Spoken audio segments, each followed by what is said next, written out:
नमस्कार, मैं हरिओम पांडे फिर हाजिर हूँ पाइथन पांडास की सीरीज को लेकर। आज हम पढ़ेंगे कि डेटा फ्रेम कैसे बनाते हैं। लास्ट वीडियो में हमने पढ़ा था कि सीरीज कैसे क्रिएट करते हैं और वहाँ पे भी मैंने इस वेबसाइट को मेंशन किया था।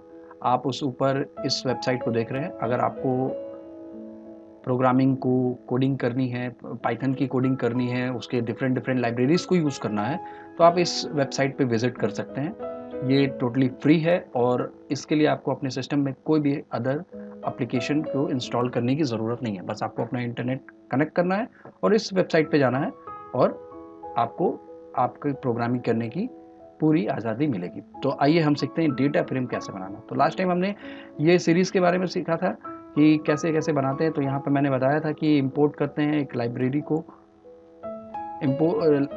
को इंपोर्ट किया जाता है और सीरीज़ और डेटा फ्रेम ये हम यूज़ कर सकते हैं पाइथन पांडास लाइब्रेरी से। इसको अलग से इंस्टॉल करना पड़ता है। पहले पाइथन इंस्टॉल करते हैं, पाइथन के बाद उसमें हमें पांडास लाइब्रेरी अलग से इंस्टॉल करना पड़ता है। और सबसे खास बात इस लाइब्रेरी की ये है कि सबसे ज़्यादा पूरे वर्ल्ड में अगर कोई लाइब्रेरी यूज़ की जाती है तो पांडास लाइब्रेरी, क्योंकि ये डेटा साइंस के लिए है, डेटा मैनिपुलेशन के लिए है, बहुत सारी चीज़ों में ये यूज़ में आता है। ठीक, तो ये सब तो आप लास्ट टाइम पढ़ चुके थे कि इंपोर्ट किया गया है। इंपोर्ट करने के बाद उस पांडास लाइब्रेरी की एलियासिंग की गई है। उसके बाद हमने यहाँ एक वेरिएबल बनाया और उसके आगे इक्वल टू लिखा। उसके बाद उस लाइब्रेरी या तो पीडी अगर एलियासिंग की है, अदरवाइज हमें पांडास यहाँ पे लिखना होगा। लिखने के बाद हमने सीरीज लिखा था और ये लिस्ट एक पास की थी। लिस्ट के बाद कॉमा सेपरेट करके मैंने इंडेक्स, उस लिस्ट की अलग से एक इंडेक्स बनाया था, उस इंडेक्स को समझाया था, बना के दिखाया था। तो यहाँ देखिए ये इंडेक्स है, 5 से लेके 9 तक गया है। उसके बाद उससे रिलेटेड ये डेटा है जो 1 से लेके 5 तक गया हुआ। तो ये एक्चुअल में ये हमारा डेटा है और उसकी इंडेक्सिंग यहाँ पे की गई है। पाइथन पांडा ही एक ऐसी लाइब्रेरी है जो पाइथन में हमें इंडेक्स को एडिट करने की फैसिलिटी देती है। तो सीरीज मैंने बताया था, ये रन करा के इसका यहाँ पे आउटपुट निकला हुआ है। अब आज हम सीखेंगे कि कैसे डेटा फ्रेम बनाते हैं। तो डेटा फ्रेम बनाने के लिए हमें यहाँ पे लिखना होगा डेटा फ्रेम। यहाँ पे हमें डेटा फ्रेम लिखना होगा। सॉरी, याद रखिएगा, सीरीज लिख रहे हैं या डेटा फ्रेम लिख रहे हैं तो ये एक फंक्शन है। इस फंक्शन में आप ध्यान से देख रहे होंगे तो प्रिंट भी एक फंक्शन है और डेटा फ्रेम भी एक फंक्शन है, लेकिन प्रिंट का कलर कुछ और है और डेटा फ्रेम का कलर कुछ और है। पहली चीज। दूसरा डिफरेंस क्या है, प्रिंट में जो पहला वर्ड लिखा है पी, प्रिंट का जो पहला कैरेक्टर है वो स्मॉल में है, लेकिन यहाँ पे डेटा फ्रेम का पहला कैरेक्टर और डेटा का पहला कैरेक्टर और फ्रेम का पहला कैरेक्टर कैपिटल में है। क्यों कैपिटल में है? क्योंकि ये पांडा का लाइब्रेरी है, पहली चीज। दूसरी चीज, जब हम प्रोग्रामिंग लैंग्वेज में कोई क्लास बनाते हैं, उस क्लास का कंस्ट्रक्टर बनाते हैं, यानी उस क्लास की पूरी फीचर को एक फंक्शन के अंदर डिफाइन कर देते हैं, तो इस तरह से वो कैपिटल में ही होता है, क्योंकि उसी क्लास का हम नाम यूज करते हैं। और जब भी क्लास हम बनाते हैं ऑब्जेक्ट ओरिएंटेड प्रोग्रामिंग लैंग्वेज में, जैसे कि जावा हो या पाइथन हुआ, तो वहाँ क्लास का पहला कैरेक्टर हमेशा कैपिटल में होता है। और अगर दो वर्ड को हम मिला के बना रहे हैं तो दोनों वर्ड के पहले पहले कैरेक्टर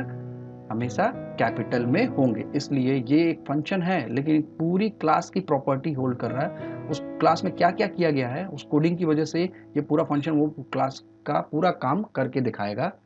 ठीक, तो ये एक फंक्शन है, लेकिन इसको कंस्ट्रक्टर भी कहा जाता है। तो डेटा फ्रेम है। चलिए हम इसको इंडेक्सिंग को यहाँ हटा देते हैं। अभी हम इंडेक्स के बारे में सीखेंगे, लेकिन पहले हम देखते हैं कि डेटा फ्रेम कैसे रिप्रेजेंट करता है। लेकिन आउटपुट ले आने से पहले एक चीज़ यहाँ पे देख लीजिएगा। यहाँ पे एक इंडेक्स दिया 5 से लेके 9 तक, उसके बाद उससे रिलेटेड वैल्यू दी है। ये सीरीज का आउटपुट है। अगर हम चाहते हैं कि डेटा फ्रेम में इसी चीज़ को रिप्रेजेंट करें तो यहाँ पे ये इंडेक्स जो चल रहा है, ये इंडेक्स रो वाइज चल रहा है। जैसे हम इसको एग्जीक्यूट करेंगे तो यहाँ एक और इंडेक्स शुरू हो जाएगा, वो बाय डिफॉल्ट वैल्यू 0 से होगी।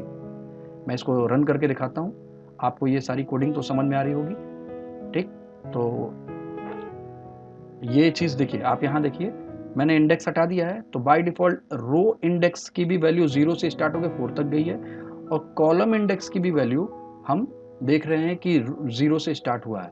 कॉलम इंडेक्स की वैल्यू कॉलम की तरफ इंक्रीज करेगी, रो इंडेक्स की वैल्यू रो की तरफ इंक्रीज करेगी। अगर बाय डिफॉल्ट है तो 0 से स्टार्ट होगा, 0 से लेके आगे बढ़ता चला जाएगा। तो ये तो डेटा फ्रेम बन गया। अब यहाँ पे दो चीज़ समझनी है, क्यों ये ज़ीरो आया? ज़ीरो इसलिए आया कि डेटा फ्रेम, जब मैंने लास्ट वीडियो में बताया था कि पाइथन और पांडास में दो चीज़ें यूज़ होती हैं, एक सीरीज और एक डेटा फ्रेम। इसके पहले एक चीज़ है, मैंने वीडियो में बताया हुआ है, लास्ट मेरे यूट्यूब चैनल पे आप जाके एक वीडियो देख सकते हैं नमपाई के बारे में। उसमें यह बताया गया है कि जो एरे होता है वो एरे 1 डायमेंशन होता है, 2 डायमेंशन होता है, 3 डायमेंशन यानी कि मल्टी डायमेंशन होता है, 3 तरह के होते हैं। तो जो सीरीज है वो 1 डायमेंशन की तरह रिएक्ट करता है और जो डेटा फ्रेम है वो 2 डायमेंशन की तरह रिएक्ट करता है। लेकिन एरे हमेशा होमोजेनियस होता है। यहाँ पे सीरीज होमोजेनियस होगा लेकिन डेटा फ्रेम हमेशा हेट्रोजेनियस होगा। मतलब यहाँ पे जो इसके अंदर लिस्ट के अंदर हम जो डेटा रख रहे हैं वो डेटा मल्टीपल डेटा टाइप का हो सकता है। हम टीजर भी रख सकते हैं, हम स्ट्रिंग भी रख सकते हैं, हम फ्लोट वैल्यू भी रख सकते हैं। तो ये इसके फीचर हैं। अच्छा चलिए, इसमें हम इसको थोड़ा सा 2D की तरह दिखाते हैं। मैंने अभी 2D का नाम लिया, 2D एरे की तरह, तो हम इसको 2D एरे की तरह बनाते हैं। तो हम एक और लिस्ट यहाँ पे बना लेते हैं और उस लिस्ट को यहाँ पे हम रिप्रेजेंट करके आपको दिखाएंगे कि ये लिस्ट कैसे दिख रही है। तो हम इसके लिए एक और लिस्ट बना लेते हैं। सॉरी, ये कर्ली ब्रैकेट था। तो यहाँ पे अच्छा लिस्ट बना रहे हैं, तो ये 2D कैसे बनेगा ये देखिए। यहाँ पे एक कॉमा सेपरेट कर दीजिए, कॉमा से दोनों लिस्ट को सेपरेट कर दिया। अब इस लिस्ट के अंदर मैं फिर से कोई वैल्यू रख देता हूँ, लाइक इस तरह की कुछ वैल्यू रख देता हूँ, स्ट्रिंग नहीं पास कर रहा हूँ भी, ठीक। तो ये वैल्यू मैंने रख दी। अब इसको 2D में करना, तो इसको भी एक लिस्ट के अंदर हमको रखना होगा। तो इस तरह का कुछ हमको कोड लिखना होगा अगर हम इसको 2D की तरह देखना चाहते हैं। अभी तो ये 1D में दिखा रहा था, लेकिन अभी 0 आ गया है तो ये 2D है, लेकिन दिख रहा है हमें 1 डायमेंशन की तरह। तो अब इसको एग्जीक्यूट करते हैं। प्रिंट होगा क्या? वेरिएबल ए के अंदर क्या है? ये लिस्ट है और उसकी डेटा फ्रेम किया जा रहा है फंक्शन के अंदर से।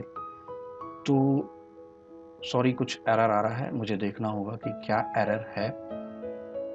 तो जैसा कि अभी आप देख रहे थे कि बार बार एग्जीक्यूट करने के बाद ये रिजल्ट आ गया, क्योंकि जो मैंने कोड लिखा वो सेम टू सेम कोड है, कोई चेंजेस नहीं किए। प्रॉब्लम ये थी कि सर्वर रिस्पॉन्स नहीं कर रहा था, इस वेबसाइट का सर्वर तुरंत रिस्पॉन्स नहीं किया, इस वजह से वो एरर दिखा रहा था। तो आप यहाँ पे एक चीज़ देख सकते हैं कि अभी जब हम डेटा फ्रेम बना रहे थे, तो ये जब मैंने लिखा था, जब मेरा पहला रिजल्ट आया था तो कॉलम में इंक्रीज हुआ था, लेकिन जैसे मैंने इसको 2D में कन्वर्ट किया, 2 लिस्ट पास किए, तो ये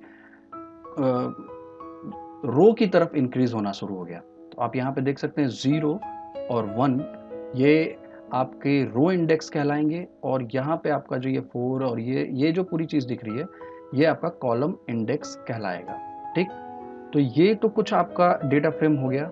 और अब आइए इसी का हम इंडेक्स करते हैं। तो इंडेक्स करने के लिए हमें कुछ नहीं करना है, मुझे यहाँ पे एक कॉमा सेपरेट करना होगा डेटा फ्रेम के फंक्शन के अंदर, और बस ये लाइन हमको लिख देनी होगी। फिर पहले से मैं लिख के रखा था, तो ये लाइन हम लिख देंगे। तो इंडेक्स इक्वल टू एक सीरीज पास करेंगे, एक लिस्ट पास करेंगे, इस लिस्ट के अंदर हम वो वैल्यू लिख देंगे, और जैसे ये वैल्यू लिखेंगे तो हमारा जो एग्जीक्यूट होके आएगा वो कुछ इस तरह का आएगा। आप यहाँ देख सकते हैं जो रो इंडेक्स है वो हमारा चेंज हो गया है। अगर हमको कॉलम इंडेक्स चेंज करना है तो हमें फिर एक यहाँ पे कॉमा लगाना होगा।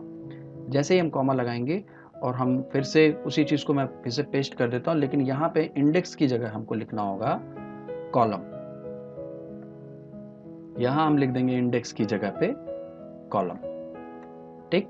और ये वैल्यू को हम एडिट कर देंगे। इस वैल्यू को हम लिख देते हैं, हम यहाँ पे कुछ भी लिख देते हैं, मैं आपको यहाँ पे दिखा देता हूँ। ये आप यहाँ पे लिख देते हैं ए, देन यहाँ आपने लिख दिया कॉमा सेपरेट करके बी, देन अगेन इसी के आगे कॉमा सेपरेट लगाया, और जितनी वैल्यू है 5 वैल्यू हो, पांचों वैल्यू के लिए आपको कॉलम इंडेक्स देना होगा, किसी एक को भी आपको छोड़ना नहीं है। तो आप इसको यहाँ पे आप सी पास कर सकते हैं, आप फिर उसके बाद आप कॉमा देते हैं, कॉमा देने के बाद आप फिर से स्ट्रिंग के अंदर कुछ भी लिख दीजिए, फिर आप कॉमा से सेपरेट करेंगे उस वैल्यू को, और देन आप कुछ भी लिख सकते हैं, कोई भी इंडेक्स वैल्यू जो आप चाहते हैं, स्ट्रिंग या नंबर में आप कुछ भी लिख सकते हैं। और इसको फिर रन करा के देखते हैं कि क्या होता है। रन कराने के बाद ये जो कॉलम इंडेक्स है वो चेंज होगा। इंडेक्स लिखेंगे तो रो इंडेक्स चेंज होंगे, कॉलम लिखेंगे तो कॉलम इंडेक्स चेंज होगा। तो एक बार इसको रिजल्ट देखते हैं। आप देख सकते हैं कि अभी एक एरर आ रहा था, वो एरर इसलिए आ रहा था कि जो हमने कॉलम की स्पेलिंग लिखी थी उसमें कॉलम्स लिखना होगा, एस बी लगाना होगा। तो कॉलम्स इक्वल टू मैंने जैसे ये लिखा, ये अंदर लिस्ट एक पास किया, तो आप यहाँ देख सकते हैं कि कॉलम के इंडेक्स वैल्यू चेंज हो चुकी है। और अगर हम इंडेक्स लिखेंगे तो इंडेक्स की वैल्यू यहाँ पे आएगी। तो ये आपको डेटा फ्रेम आपको बनता हुआ दिख रहा है। ये जो डेटा फ्रेम है ये हम लिस्ट के थ्रू बना रहे हैं। अगर यही डेटा फ्रेम हमको डिक्शनरी के थ्रू बनाना है तो वो हम कैसे करेंगे, उसके लिए मैंने पहले से कुछ कोड लिखे हुए हैं, वो आपको यहाँ पे दिखा रहा हूँ। आप यहाँ पे आपको कोड जो दिख रहा है, जो अभी मैं पेस्ट करूँगा, ये कोड पहले से मैंने बना के रखे हुए थे और कुछ इस तरीके से ये कोड है। मैं इसको कुछ देर के लिए रोक देता हूँ। ठीक, ये आपका कमेंट हो गया कुछ देर के लिए। तो बेसिकली यहाँ पे वही चीज़ हो रही है, इंपोर्ट हो गया। उसके बाद एक वेरिएबल बनाया, वेरिएबल के अंदर मैंने पूरी डिक्शनरी पास कर दी। डिक्शनरी पास करने के बाद मैंने डेटा फ्रेम के अंदर उस वेरिएबल को पास करके और उसको सी वेरिएबल में सेव करा लिया और उसके बाद सी वेरिएबल को यहाँ पे प्रिंट कर देना। अब यहाँ पे एक चीज़ समझने वाली बात क्या है, जो लास्ट टाइम भी मैंने बताया था, डिक्शनरी में हमेशा ये चीज़ कॉमन रहती है और इसको हमेशा अपने पास दिमाग में रखिए कि जो ये इंडेंटेशन दिया है, इसके पहले जो वैल्यू लिखी है ये की वैल्यू है, जो नेम लिखा है, और उसके बाद जो ये वैल्यू लिखी हुई है ये वैल्यू उसकी वैल्यू के रिलेटेड वैल्यू है, यानी कि इसका ये वैल्यू है एक्चुअल। डिक्शनरी इसी तरह से कुछ होती है। अगर आपको एक नाम देना है तो लिस्ट में पास करने की ज़रूरत नहीं है, जो ये लिस्ट बना हुआ है। अगर आपको एक नाम लिखते हैं तो लिस्ट में पास करने की ज़रूरत नहीं है। लेकिन अगर आप ज़्यादा लिस्ट पास मतलब इसका एक नाम लिखते हैं तो लिस्ट में लिखने की ज़रूरत नहीं, लेकिन कई सारे नाम लिखते हैं तो लिस्ट में कंबाइन करने की ज़रूरत पड़ेगी। तो यहाँ 2 कॉलम बनेंगे। अच्छा, डिक्शनरी में मैंने आपको एक और चीज़ बताई थी, ये जो नेम लिखा है और ये जो सैलरी लिखी है वो आपका ऊपर कॉलम इंडेक्स में आएगा। आप देख लेते हैं, देखते हैं कि कैसे होगा। और इधर बाय डिफ़ॉल्ट वैल्यू होगी, ठीक। और इसी के अंदर एक और डिक्शनरी अगर हम पास कर देंगे तब वो डिक्शनरी में जो की वैल्यू होगी वो यहाँ पे आएगी। तो इसको एक बार एग्जीक्यूट करके देखते हैं कि कहीं कोई अपनी तो गलती नहीं कर रही है। हमारी कोई गलती नहीं है, ये सर्वर की कुछ गलती लग रही है, कोड की गलती नहीं है। देखिए मैंने कुछ भी चेंज नहीं किया और एज इट इज़ हमारी वैल्यू आ गई उसी कोड को। तो ये सर्वर रिस्पॉन्स नहीं कर रहा था, कभी कभी होता है, नेट की स्पीड के ऊपर भी डिपेंड करता है। तो यहाँ पे मेरा रिजल्ट आ चुका है। ये मैंने कोड जनरेट किया है बाय यूजिंग डिक्शनरी, और ये कोड मेरा जो था ये बाय यूजिंग लिस्ट। तो इसको भी एक बार हम रन करके साथ में ही देख लेते हैं कि क्या ये रन करता है एक साथ कि नहीं। डेफिनेटली करेगा, और ये दोनों का अलग अलग तरीका है। अब यहाँ पे आप देख रहे हैं एक ही वेरिएबल हमने यूज़ किया ए, और यहाँ बी और सी है, तो रन कर जाएगा। देखते हैं दोनों का रिजल्ट अलग अलग आ रहा है। ये पहले वाले कोड का रिजल्ट है और ये दूसरे वाले कोड का रिजल्ट है। आप यहाँ पे देखिए सैलरी और नेम, ये दोनों चीज़ें जो लिखी हुई हैं वो की वैल्यू है किसकी, डिक्शनरी की। इस बात को याद रखिएगा। और ये जो वैल्यूज़ दिखा रही है अंकित, और ये जो नाम लिखा है, ये सैलरी लिखी है, ये क्या है, ये है आपका ये जो वैल्यू से रिलेटेड वैल्यू है वो प्रिंट हो रहा है। ठीक है, तो ये आप कुछ डेटा फ्रेम कैसे बनेगा लिस्ट और डिक्शनरी के थ्रू, ये आप यहाँ पे देख चुके हैं। आगे इसके बारे में हम और पढ़ेंगे। तब तक के लिए अपना ख्याल रखें। Bye bye.